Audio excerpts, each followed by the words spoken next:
Olá pessoal, tudo bem com vocês? Sejam bem-vindos a mais um vídeo aqui no canal Manual de Fisiologia Humana e o tema da aula de hoje é potencial de ação. E antes de começar o vídeo, eu gostaria de te fazer uma pergunta. Você sabe qual é a ligação entre potencial de ação e funcionamento da anestesia? Não? Saiba que no vídeo de hoje, se você assistir o vídeo inteiro, você vai entender como funciona a anestesia e qual a relação dela com o potencial de ação. Então, se você vai assistir o vídeo porque você ficou curioso para saber a resposta, ou você vai assistir o vídeo porque você tem prova de potencial de ação amanhã e precisa revisar a matéria, se ajeita aí na cadeira, na poltrona, na cama, no sofá e bora lá!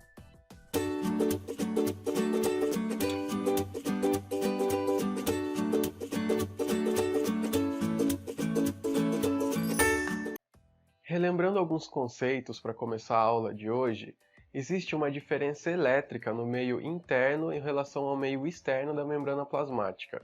Ou seja, dentro da célula, a membrana ela é mais negativa e fora ela é mais positiva. E lembrando também, dentro da célula existe uma concentração maior de potássio em relação ao meio externo, e no meio externo existe uma concentração maior de sódio em relação ao meio interno. A membrana plasmática ela possui um potencial elétrico de repouso, que é de menos 90 mV, ou seja, dentro da membrana, na parte interna, ela é 90 mV mais negativa que a parte externa da membrana. Mas como a célula mantém essa diferença elétrica? A resposta está aqui nessa figura, na bomba de sódio e potássio. Aqui do lado esquerdo nós temos a bomba de sódio e potássio, mostrando que no mecanismo dela, no funcionamento da bomba, ela coloca 3 sódios aqui para fora da célula e 2 potássios para dentro. É por isso que fora da célula tem mais sódio e dentro da célula tem mais potássio. Mas se a gente observar, ela coloca 3 sódios para fora e 2 potássios para dentro.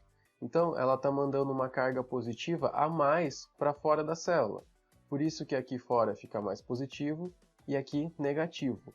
Lembrando que esse mecanismo para colocar o sódio para fora e o potássio para dentro utiliza um ATP, ou seja, esse transporte ativo gasta energia.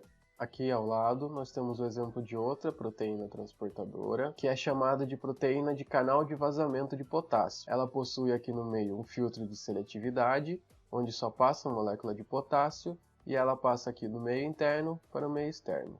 Ou seja, é essa bomba de sódio e potássio que mantém aqui a concentração de sódio no meio extracelular bem maior comparado ao meio intracelular, e o potássio ao contrário. O potássio possui uma concentração maior no líquido intracelular e menor no extracelular.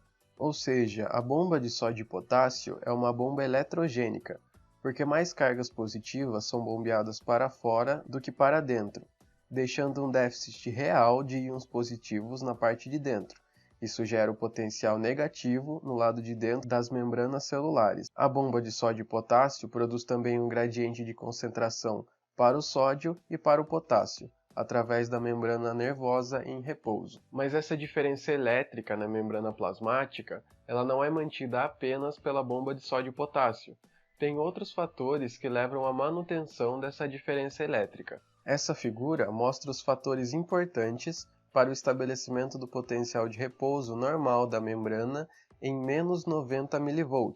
Aqui na parte de cima, na figura A, nós vemos a contribuição do potencial de difusão do potássio. Se nós admitirmos que o único movimento iônico através da membrana é o de difusão de potássio, como demonstrado aqui, o potencial elétrico fica em menos 94 mV. Na figura de baixo, somando com a contribuição do sódio através da membrana, essa contribuição do sódio fica em menos 86 mV. Se somarmos aqui embaixo a contribuição da difusão do sódio, que é de mais 61, essa conta fica em menos 86 mV. Se adicionarmos a contribuição da difusão do sódio através da membrana, essa eletronegatividade fica em menos 86 mV.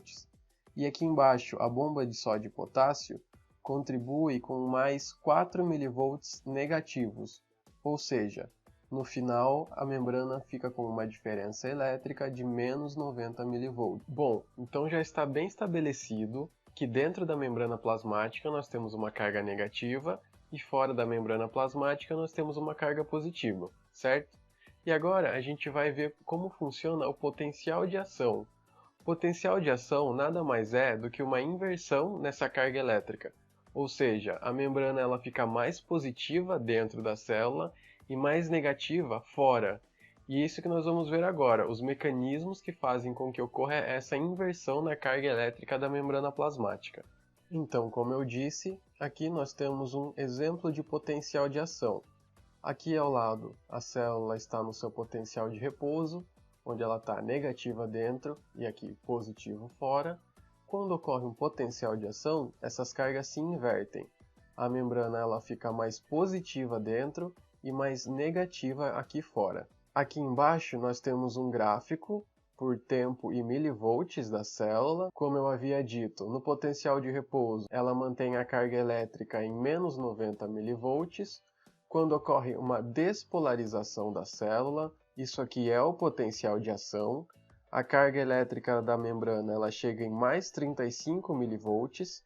Depois que ocorreu aqui a despolarização, rapidamente ocorre a repolarização da célula e ela volta à carga normal de menos 90 mV. Retomando aqui então, o potencial de ação possui três fases. Uma fase de repouso, uma fase de despolarização e uma fase de repolarização. O agente necessário para provocar a despolarização e a repolarização na membrana nervosa durante o potencial de ação é o canal de sódio regulado pela voltagem. Quê? Calma, vou explicar. Essa figura é extremamente importante para nós entendermos como funciona o potencial de ação. Na parte superior da figura, nós podemos ver esse canal de sódio regulado pela voltagem aí que eu acabei de falar.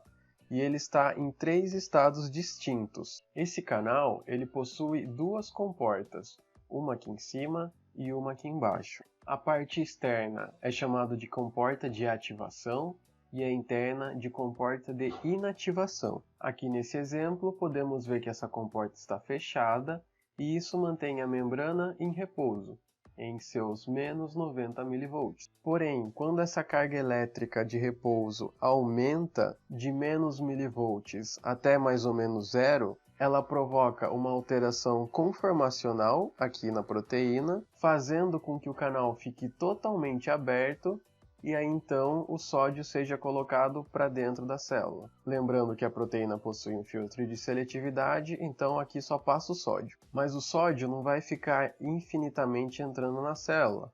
Em algum momento ele vai fechar, como nós podemos ver aqui, a comporta está fechada. O mesmo aumento que fez a comporta abrir aqui, faz ela fechar.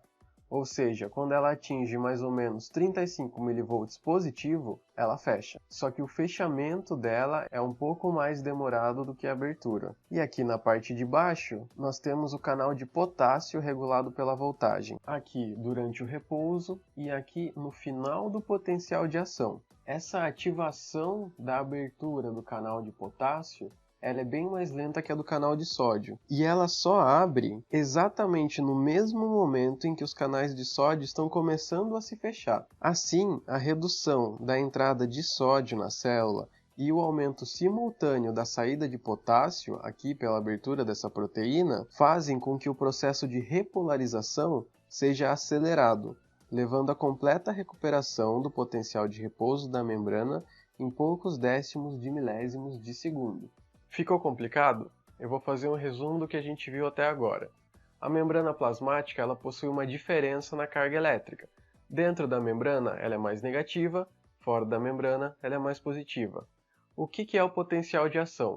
O potencial de ação é só a inversão dessas cargas elétricas, ou seja, dentro da membrana ela fica positiva e fora ela negativa. Como acontece isso? Por causa da alteração da permeabilidade da membrana. Foi isso que eu acabei de falar. As proteínas ali elas sofrem uma mudança na conformação e entra sódio, sai potássio e isso inverte a carga elétrica da membrana. Foi só isso que a gente viu. Essa mudança do potencial elétrico, ela pode ocorrer por fatores químicos, físicos ou elétricos. Então, como eu acabei de falar, aqui nós temos uma célula nervosa, dentro da célula nós temos carga negativa e fora carga positiva. Aqui a membrana sofreu algum estímulo e então ocorreu a inversão da carga elétrica. Ela ficou positiva dentro e negativa fora. Essa figura está mostrando que essa mudança aqui na membrana, no potencial elétrico, ela vai percorrendo toda a membrana da célula, tanto para um lado quanto para outro lado. Então aqui o potencial que começou no meio, ele vai se disseminando para todos os lados da célula, até que a célula toda seja despolarizada. Então o potencial de ação é essa mudança na carga elétrica da membrana, que ocorre exatamente em um ponto. Porém, quando ela ocorre em um ponto, ela vai se disseminando ao longo da membrana, e essa disseminação ao longo da membrana que é o impulso elétrico. Ah, fez sentido isso, não fez? Então, retomando para a gente não se perder. A membrana em seu estado normal ela é negativa no seu interior, positiva fora. Ela tem mais potássio dentro, mais sódio fora. O potencial elétrico faz o quê? Inverte tudo isso. Joga sódio para dentro da célula, joga o potássio para fora, deixa dentro positivo, deixa fora negativo. Mas e aí? A célula vai ficar assim? Não. É aí que entra a nossa amiga bomba de sódio e potássio. A bomba de sódio e potássio vai colocar o sódio que está lá dentro, jogar para fora da célula e pegar o potássio que está lá fora e jogar para dentro. Lembrando que todo esse funcionamento, esse mecanismo, utiliza energia, utiliza o ATP. E esse processo de inversão das cargas elétricas é extremamente rápido, é questão de milissegundos. Porém, em algumas células específicas, existe um atraso nessa contração. A célula ela fica um pouquinho mais de tempo com as cargas invertidas, o que forma um platô de contração da célula muscular. Um exemplo de onde isso acontece é na célula cardíaca, que o coração ele contrai e ele precisa de um tempinho para contrair de novo. Então ele forma um platô, a célula se mantém contraída, esse potencial elétrico ele mantém invertido e só depois de um pouquinho de tempo, um atraso, que a bomba de sódio e potássio ela entra em funcionamento e restabelece o gradiente normal de eletricidade da célula. Aqui nós temos o exemplo disso que eu falei, do platô, que está acontecendo no potencial de ação de uma fibra de Purkinje no coração. A causa desse platô é uma combinação de vários fatores, como os usuais canais de sódio regulados pela voltagem e também os canais de cálcio-sódio regulados pela voltagem, que são conhecidos como canais lentos. Então, quando os canais de sódio abrem, ocorre aqui um pico, que é chamado de spike, e então os lentos canais de cálcio também abrem, e isso forma um platô, fazendo com que demore um pouquinho mais para repolarizar a célula. Em alguns tecidos, como o coração, as células possuem também potenciais de ação rítmicos, que são exemplificados nessa figura. Essas descargas repetitivas e espontâneas ocorrem normalmente no coração, na maior parte dos músculos lisos e em muitos neurônios do sistema nervoso central. Essas descargas rítmicas causam o batimento ritmado do coração, o peristaltismo rítmico dos intestinos e alguns eventos neuronais, como o controle ritmado da respiração. Bom, então nós já vimos como funciona o potencial de ação, que a membrana plasmática inverte sua carga, fica positiva dentro, negativa fora. Vimos que isso vai ocorrendo ao longo de toda a membrana, e aí chega a bomba de sódio e potássio, bota a ordem na casa, arruma tudo, joga o sódio para fora, coloca o potássio para dentro, deixa a membrana negativa por dentro de novo e positiva por fora. E agora nós vamos ver como funciona a transmissão de sinais elétricos ao longo das fibras nervosas. Lembrando que nós temos dois tipos diferentes de fibras nervosas, as mielinizadas e as amielinizadas. Essa figura mostra uma fibra mielinizada típica. A parte central da fibra é o axônio, que é a membrana que de fato conduz o potencial de ação. Em volta nós temos aqui a bainha de mielina, que em geral ela é maior do que o axônio, e aqui uma porção onde não existe a bainha de mielina, que se chama nodo de Ranvier. Lembrando que a bainha de mielina é depositada em volta do axônio pelas células de Schwann, ou Schwann, como você preferir. Sendo a bainha de mielina um isolante elétrico, então o impulso através da fibra nervosa ocorre de uma maneira que é chamada saltatória, que ela literalmente salta pela bainha e a despolarização da membrana ocorre apenas no nodo de Ranvier. A corrente elétrica flui pelo líquido extracelular que circunda a bainha de mielina e vai passando de nodo a nodo. Mais uma vez, por isso que ele é chamado de saltatório. A bainha de mielina é muito importante para aumentar a velocidade do impulso nervoso pela fibra. Como a bainha de mielina está presente e a membrana só despolariza no nodo de Ranvier, isso aumenta muito a velocidade, porque ela não precisa despolarizar toda a sua membrana. Vários fatores podem desencadear um potencial de ação e levar ao impulso elétrico.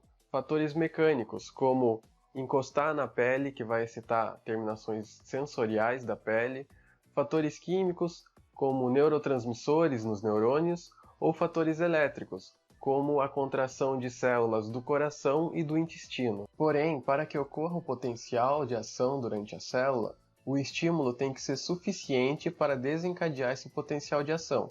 Aqui nesse gráfico, nós vemos que o estímulo, se ele for abaixo aqui do limiar, ele não desencadeia o potencial de ação.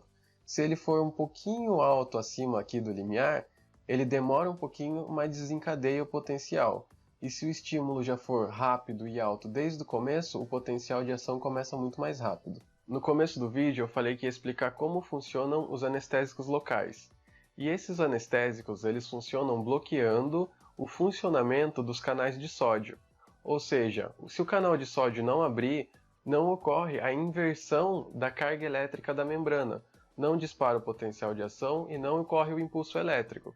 Ou seja, se você anestesiar o nervo de um dente, por exemplo, você pode fazer o que você quiser nesse dente, que o sinal não vai passar pelo nervo, e o cérebro não vai interpretar qualquer coisa que seja como dor.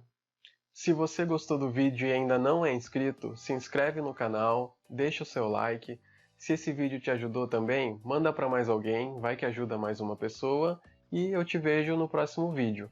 Até mais!